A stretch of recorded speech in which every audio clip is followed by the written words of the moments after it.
Oh God, Dane. 2023 was a great year for the channel. We broke 10,000 subscribers and launched our Patreon. It was also a great year for gaming with a good balance of new games and backlog, including 7 PS2 RPGs. Many of my most anticipated titles were pushed to 2024, but I'm not too disappointed. Final Fantasy VII Rebirth, Persona 3 Remake, and Unicorn Overlord are at the top of my list. Anyway, let's dive into the games that I beat this year and my thoughts. I started 2023 completing the second title from my PS2 RPG challenge, Stella Deus. It was a decent TRPG with some story pacing issues in the 4th chapter, but man, if this isn't some of the best pixel art I've ever seen. If you want to see the full review, click on the top right of the screen. While grinding through some RPGs, my son and I beat Kirby: The Forgotten Land. I don't think I've ever played a bad Kirby game. I enjoyed it, though the trailers seem to push this title as a new vision, much like Mario Odyssey or Breath of the Wild. But ultimately, it was just your standard Kirby game, which isn't necessarily a bad thing.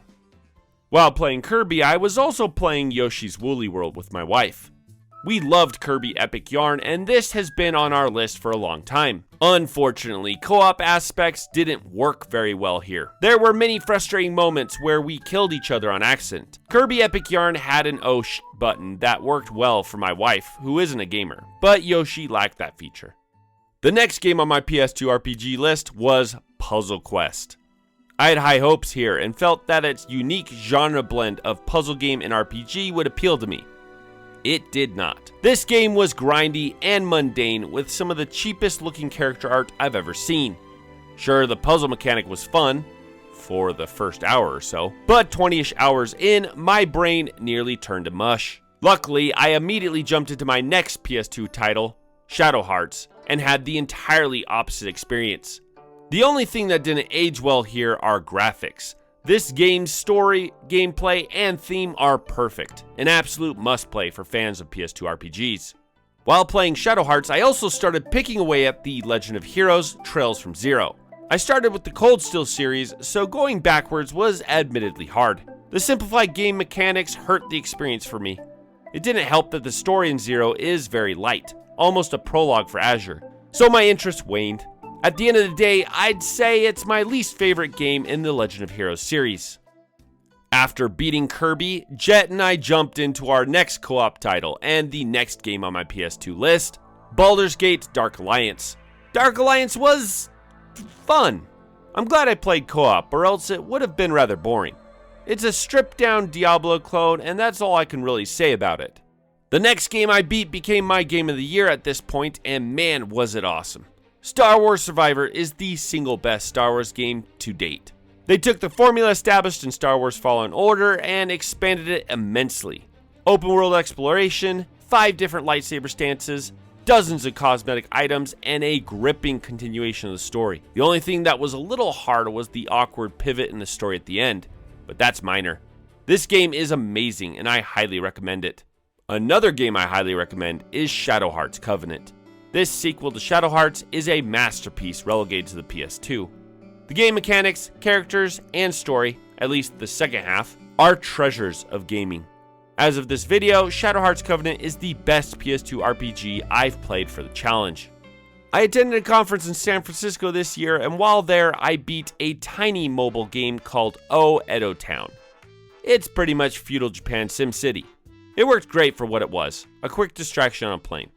While playing through Final Fantasy XVI and Radiata stories simultaneously, I grew tired of RPGs and needed a break. I tried to play a scary game around October, so I pulled out and finally beat Resident Evil 2 Remake. I played on Leon's route, and it was an exhilarating experience. Be it nostalgia or something else, I'm still convinced that the GameCube remake of Resident Evil 1 is still the best game in the series, but this was a close second. Final Fantasy XVI is complicated for me. The battle system was addicting, but unfortunately it doesn't truly open up until you unlock Odin in the late game. But that isn't exactly my biggest issue with this title. Final Fantasy was such a unique, colorful, and eclectic series growing up. Comparing something like Final Fantasy IX and VIII, 2 games that came out back to back, you will see completely different worlds and characters. Final Fantasy XVI, though a good game, felt like it was simply living up to the AAA standard, like it was trying to appeal to the Assassin's Creed crowd or something. I'm just disappointed that this is what Final Fantasy looks like now. After that, I completed Game 7 on my PS2 challenge, Radiata Stories. This was probably my most controversial review so far. I thought that the ideas of Radiata Stories far surpassed its reality. The game was fun, and the recruitment of NPCs became an addiction, but taking in the experience as a whole, Radiata Stories is a flawed RPG with a lackluster battle system and wonky story structure. After Radiata Stories, and in a moment of sporadic choice, I picked up Lies of P. I had little hopes of it reaching the heights of its inspirational title Bloodborne, but the reviews were coming in positive, and I just can't get enough of Soulsborne titles. So I booted it up in October and played, which is now one of my top 5 favorite games of all time. Lies of P was a perfect amalgamation of everything I love in a Souls title. The story and atmosphere were dark and foreboding. The battle system was tuned to perfection, and the weapon customization worked so well that I'm still a little in awe.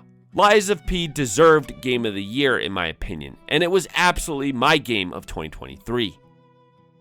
After Lies of P, I settled on playing some lighter titles, so using my new Steam Deck, I played Sonic Advanced. It was a good Sonic game, nothing too flashy, but it checks all the boxes. If Sonic had some ability like the other playable characters and the screen was a little wider, I think I would have liked it better. After that, I also used my Steam Deck to play through a Japan-only title called Rapid Reload. This side-scrolling shooter wears its inspiration on its sleeve. This is a Gunstar Hero clone almost to the exact detail. If I hadn't had save states, I would have detested the game. Cheap bullet placement and incredibly difficult enemy patterns made repetitive save stating a must. But at the end of the day, it was a great game. At this point, I had started and finally beaten Part 2 of the Crossbell duology, Legend of Heroes Trails from Azure. It's actually incredible how much better Azure is than Zero. The story takes off from the very beginning, and gaining new party members like Noelle, Wazi, and my personal favorite Rishia just sealed the deal. This is also where Master Quartz were introduced, which elevated the game mechanics considerably. The best part is, if you play Azure, then start up Reverie immediately after. The story is a complete continuation of the Crossbell conflict. In 2023, my son was baptized, and while we were all celebrating at my house, my wife, brother, and sister-in-law sat down with me to finally beat Overcooked 2. This is a great party game, and a high adrenaline puzzle experience that I highly recommend. In 2 separate sittings, I played and beat the first ever handheld Mario game, Super Mario Land. It was okay. This is a weird Mario in a series where weirdness is a standard. It has some kind of alien subplot with bullet hell mechanics, so yeah. The final PS2 RPG I beat this year was Shining Tears. This is not a good game.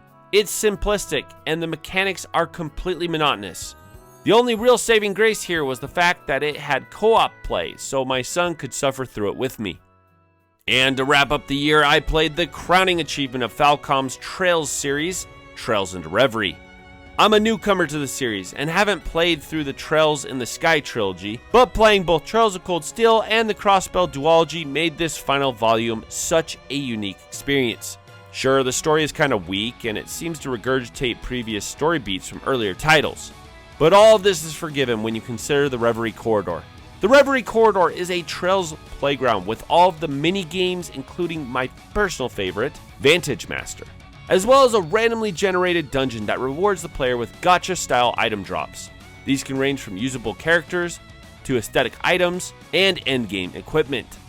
The entire thing was so engrossing that I sunk nearly 100 hours in without blinking an eye. And those were the games I beat in 2023. Game of the year for me was between Shadow Hearts Covenant, Star Wars Survivor, Lies of P, and Trails into Reverie. At the end of the day, I have to go with Lies of P. I can't recommend it enough. Thank you to everyone who followed the channel this year, and I want to give a special shout out to my Patreon members, Toru369, In the Navy, Zeta, Chris N, Zeltex, and Black Chapel. See you all in 2024.